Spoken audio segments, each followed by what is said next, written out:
ఈ బడుద్దాయి గాడు ఎంత వెధవ అంటే కొద్దిగా ఏకవచనంతోనే ప్రయోగిస్తున్నాం కదా. చూడండి, జనరల్గా ఏంటంటే ఒక రహస్య బ్యాలెట్ అంటే సీక్రెట్ బ్యాలెట్ పేపర్ పద్ధతిలో ఓటింగ్ జరుగుతుంది అంటే దాని అర్థం ఏంటంటే అది ఎవరికి తెలియదు ఎవరికి వేసింది అని.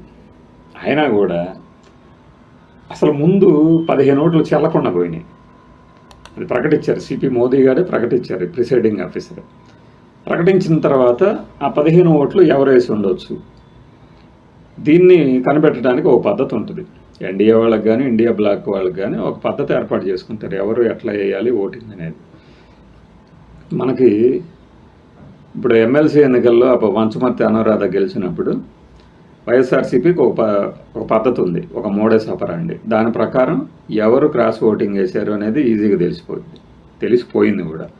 అట్లాంటిది ప్రతి చిన్న విషయాన్ని కూలంకషంగా దగ్గరుండి చూసుకునే అమిత్ షా, జేపీ నడ్డా, ప్రధాని మోదీ గారు వీళ్ళు 15 మంది ఓట్లు చెల్లకుండా పోయినాయి అంటే ఎవరికి పడ్డాయి ఏంటి అనేది తెలుసుకోకుండా ఉంటారా? అంటే ఎవరికి పడితే అది చెల్లకుండా పోయింది, పడితే అని కాదు, వేశారు ఓటు బట్ చెల్లలేదు, ఇది తీస్తారు. ఈలోపు సత్రకాయగాళ్ళు అంటే ఇక వాళ్ళని చూసి జాలే వేస్తుంది. ఇప్పుడు ఓడిపోయిన పార్టీ ఎన్నాళ్ళు ఏడుస్తుంది ఇంట్లో కూర్చొని? 1 నెల, 2 నెలలు, 3 నెలలు, 4 నెలలు, 5 నెలలు, 6 నెలలు, ఇప్పుడు 15 నెలలు అయింది. ఇదివరట్లాగా జగన్మోహన్ రెడ్డి గారు అసెంబ్లీకి వెళ్తే ఏదో జరిగిపోద్ది అనే ఆందోళన ఎవరిలో లేదు. ఎందుకంటే ఇప్పుడు జరిగిన పరిస్థితులు, పరిణామాలు అన్నీ మారిపోయినాయి కదా. ఇలాంటి తరుణంలో అన్నీ కలగాపులకం మాట్లాడుకుంటే అనంతపురంలో సభ సూపర్ 6 సూపర్ హిట్. నిన్న ఒక మంత్రి మాట్లాడతాడు, ఏడాదిలోపే హామీలన్నీ నెరవేర్చామంటాడు. కరెక్టే, ఏడాదిలోపే అంటే 2024 కాదు, 2025 జూన్ 12 కాదు, జూన్ 24 కాదు, సెప్టెంబర్ 10 అని అనుకోవాలన్నమాట ఏడాదిలోపు అంటే. అలానే స్కూళ్ళు తెరిచే లోపు డిఎస్సి 100 రోజుల లోపు అంటే మనం 2024 నుంచి 2025 సెప్టెంబర్ 10, ఇంకా 100 రోజులు కూడా అవ్వాల. దేనికి అవ్వాల? స్కూల్ ఓపెన్ చేసేలోపు టీచర్లు, కొత్త టీచర్లు అందరూ వాళ్ళ విధుల్లోకి వెళ్ళిపోతారు డిఎస్సి ద్వారా అన్నారు. ఇంకా స్కూల్ ఓపెన్ చేయాల, ఇలా అనుకోవాలన్నమాట. ఇలాంటి పద్ధతుల్లో ఉన్న వీళ్ళు ప్రతిపక్ష పార్టీలని అసెంబ్లీకి రమ్మనడం, తొడగొట్టడాలు, ఒకళ్ళు భయం వేసిద్ది, వీళ్ళేంటారు బాబు తొడగొడుతున్నారు, వీళ్ళు చేయకూడదు కదా ఈ పని అని. ఓకే, వాళ్ళు రారు, వాళ్ళకి భయం అనుకుందాం. ఆ పార్టీ మీద కూడా పడి ఏడవటం, ఏమని? 2 ఎంపీలట కాంగ్రెస్కి వేశారట. వీళ్ళకి ఎలా తెలిసింది ఇది? వీళ్ళకి ఒక ఆయన చెప్పాడంట. ఆయన ఎవరనేది ఆడియో వినిపిస్తా. ఆయనకి ఎలా తెలుసు? ఆయన ఎంపీ కూడా కాదే, ఆయన వీళ్ళకి చెప్పడం అంటే ఇది ఒక ప్లాన్, వాళ్ళని ఇంకాస్త మనం చీపు చేద్దామని. కానీ జరుగుద్దా అలా? చూడండి ఏమంటుందో.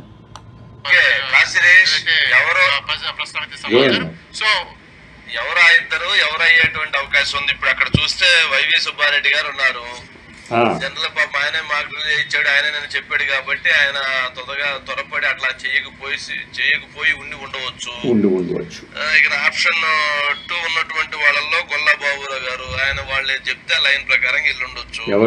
విజయసాయి రెడ్డి గారు లేరు, కృష్ణయ్య గారు లేరు, నిరంజన్ రెడ్డి గారు ఉన్నారు తెలంగాణ నుంచి, అడ్వకేటు. మరి ఆయన జనరల్ గా ఇప్పుడు బీజేపీ తోటి ఎక్కువగా సంబంధాలు కొనసాగించాలని పాపం తహతహలాడుతూ ఉన్నారు. అయితే ఒక అవకాశం ఉంది నిరంజన్. చూడండి, పాపం తహతహాట అంటే ఏది ఏడిచినా ఇళ్ళే ఆడవాలి, ఎవడే ఆడకూడదు.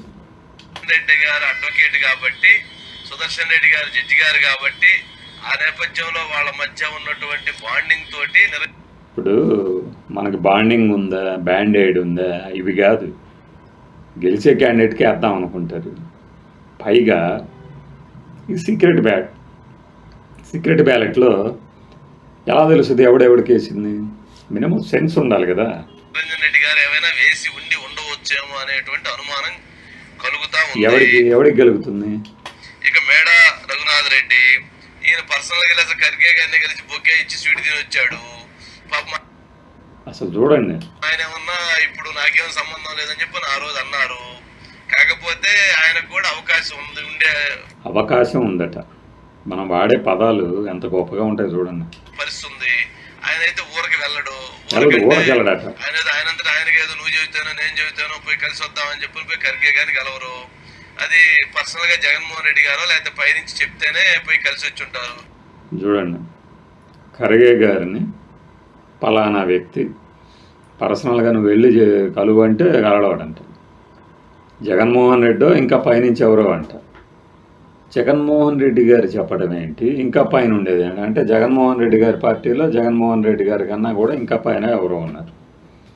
ఏంటో మీ వైపు ఉంటాము అటువైపు ఉంటాము, మీ వైపు ఉంటాము అటువైపు ఉంటాము అంటానికి ఇప్పుడు ఏమైనా ఎన్నికలు తగలబడినాయా?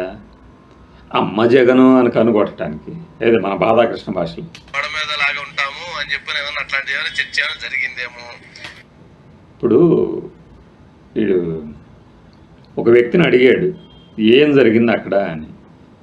అతను చెప్పేది వినకుండా అతను ఎక్కడ లైన్ తప్పేసి నిజాలు చెప్తాడేమో, మనమే అందిద్దాం ప్రతి సరుకు అన్నట్టు. తెలియదు మరి అక్కడ అవకాశం వాళ్ళిద్దరికైతే కనిపిస్తా ఉంది. చూడండి, ఇది మనం పాస్ చేసి చర్చ అనేది కూడా వచ్చేది కాదు. ముఖ్యంగా తమిళనాడు విషయంలోనూ ఈ విషయంలో మెజారిటీ వచ్చింది. ఈ మెజారిటీలో ఎవరెవరు మనకు మాట ఇచ్చినప్పుడు ఆ మాట ప్రకారం ఓటింగ్ అనేది కూడా జరగాలి. మాట ఇచ్చినప్పుడట మాట ప్రకారం ఓటింగ్ జరగాలట. ఏంటో చెప్తారు, సీక్రెట్ బ్యాలెట్ కదా. ఇంకొక విషయము, వైఎస్ఆర్సీపీకి ఉన్న ఎంపీల బలం ఎంత, వాళ్ళల్లో సగం నిజంగానే కాంగ్రెస్కే వేశారు అనుకుందాం కొద్దిసేపు. మరి కాంగ్రెస్కి పడాల్సిన ఓట్లే ఇంకా పడాల, 300కే పరిమితమైంది. ఇక్కడేమో 90 ఓట్లు వస్తాయి అనుకుంటే, మనం నా రాత్రి వీడియోలో చెప్పాను చూడండి. పైగా వీడే మర్చిపోయాను నేను, వీళ్ళే చాలా టైట్ గ్యాప్ ఉంది అంటూ 60 గ్యాప్ ఉన్న సంగతి వీళ్ళే చెప్పేడిచారు. ఇప్పుడు 152 సీట్లు ఎక్కువ మెజారిటీ వస్తే, అంటే మెజారిటీ 152 సీట్లు అయితే, అంటే నెంబర్ అయితే వీళ్ళు వెళ్ళి వాళ్ళకి వేసారట. మరి వీళ్ళకి ఎవరు వేసారు? మళ్ళీ కాంగ్రెస్లో వాళ్ళు వచ్చి వేసేసారా ఎన్డీఏకి మొత్తం. అసలు ఏం మాట్లాడతారు? ఇది ఇండియా బ్లాక్ కదా. ఓటింగ్ జరగలేదు అని అంటే దానికి సంబంధించి జగన్మోహన్ రెడ్డి గారు కదా, 10 ఎంపీలకి ఒక సీనియర్ ఏంటో చిన్ని జగన్మోహన్ రెడ్డి గారు కదా, వీళ్ళు కాదు కదా. ఏదో అసలు ఎందుకంటే వీళ్ళని దగ్గరుండి పరిశీలి చేసింది కూడా మాట చెప్పిందట జగన్మోహన్ రెడ్డి గారట. కానీ వీళ్ళేమో వీళ్ళు ఇష్టం వచ్చినట్టు ఓట్లు వేసుకోవచ్చట. అంటే ఏం చెప్తాడంటే జగన్మోహన్ రెడ్డి గారు పార్టీలో ఆయన చెప్పినా కూడా వినకుండా కొంతమంది కాంగ్రెస్కి వేశారంటాడు. అదొక ఫీలింగ్. రెండవది మళ్ళీ ఈయనే మేము అటు ఉంటాం ఇటు ఉంటాం అని చెప్పి పంపించాడు అంటాడు. ఇంతకన్నా కంగాళి ఈక్వేషన్ ఏదైనా ఉందే? అసలు ముందు ఆ 15 ఓట్లు ఏది చల్లలేదు అన్నారే, ఆ 15 ఓట్లు ఎవరేసారు? దాని గురించి కనుక తీశారనుకోండి మామూలుగా ఉండదన్నమాట. అందుకే ఎన్డీఏలో ప్రతిపక్షం కాదు, ప్రధానమైన పక్షమైనటువంటి బీజేపీ ప్రతి ఒక్కరిని మద్దతు అడిగింది. ఎటు పోయి ఎటు వచ్చినా సరే మనం గెలవాల్సిందే. అందుకే ఈరోజు 152 వచ్చినాయి మెజారిటీ. అంటే ఆయనకి 300, వీళ్ళకి 300 కన్నా ఎక్కువ 152, 452. ఇలా ఉంటుంది అమిత్ షాను వీళ్ళ ప్లానింగ్. చిన్న పామునైనా కరాటో కాదు, చేమనైనా సరే కర్రతోనే కొట్టేస్తారు. అందుకే కానీ ఒక్కొక్కసారి పప్పులో మంచి ముద్దపప్పులో కాలేస్తారు. అది ఎట్లా అంటే చిన్న అనుకోండి, అవి ఢిల్లీ కాన్స్టిట్యూషన్ క్లబ్ ఎవరు దాన్ని కైవసం చేసుకుంటారనే దాంట్లో పాపం ఆంధ్రప్రదేశ్కి సంబంధించిన ఒక ఎంపీ చేసిన నిర్వాకంతో అమిత్ షా గారు షాకు తినడమే కాకుండా నీకు పదే చెప్పినా ఇలా చేసావంటే ఏం చేయాలని చెప్పేసి నానా రకాలుగా ఆగ్రహం వ్యక్తం చేసి, అయితే ఆ విషయం పెద్దగా ఇంకో పొక్కల కొన్ని ఛానల్స్లో మాత్రమే వచ్చింది. ఇది సంగతి. వైఎస్ఆర్సీపీకి సంబంధించిన వాళ్ళు కాంగ్రెస్కి వేశారని ఇతనికి తెలిసింది. ఇతని నేత ఎవరో చెప్పారో తెలుసా? లోకేష్ గారు చిట్ చాట్లో చెప్పారని చెప్పాడు ఇతను.